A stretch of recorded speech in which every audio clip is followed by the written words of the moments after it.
One thing I wanted to say about this, which is why I jumped on it when I saw it, is perhaps less substantive, and again, it's a tiny little bit autobiographical or confessional, and that is that, as some of you know, Scatter, when I first formulated it as something like a project, was never supposed to be a book.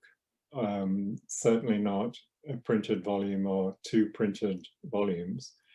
It started out, as I think I explain in Scatter 2, as at least a fantasy of something that would have some electronic form of realization that would be itself much more scattered than the final print version turns out to be, that would make extensive use of hyperlinks, that would have different levels, that would, crucially for me, part of the fantasy was that the reader could never know if they'd read it all. That there would be no way of saying I read the whole thing. You just wouldn't know how much you'd read. There would be labyrinthine paths that could be taken. Some of them would lead into blind alleys, some of them would lead into primary text, and you'd be stuck reading Hobbes for the rest of your life. Some of them would loop back in. So that was the guiding fantasy that, for various reasons, hasn't come to fruition here.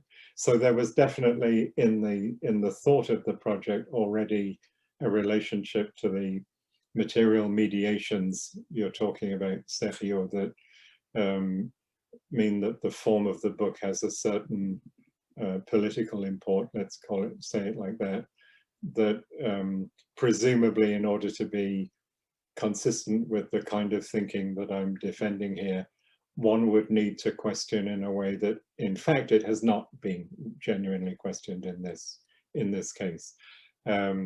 So I'm interested in pursuing that, and I do think, without this being a digital humanities thing or an online thing, or all the ways that those possibilities have been and are being and will be, I'm sure, appropriated, that would attempt to have a more inventive and interesting relationship to some of those possibilities.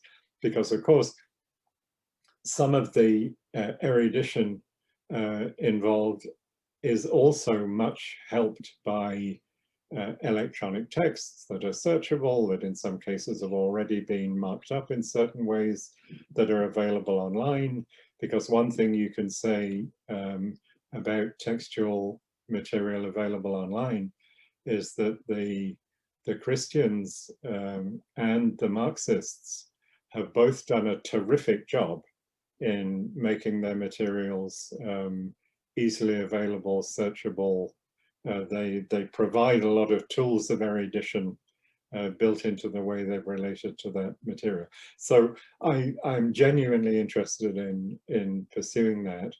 Somewhere I regret the fact that Scatter did not take the form I'd originally fantasized for it, and tried to realize to some extent.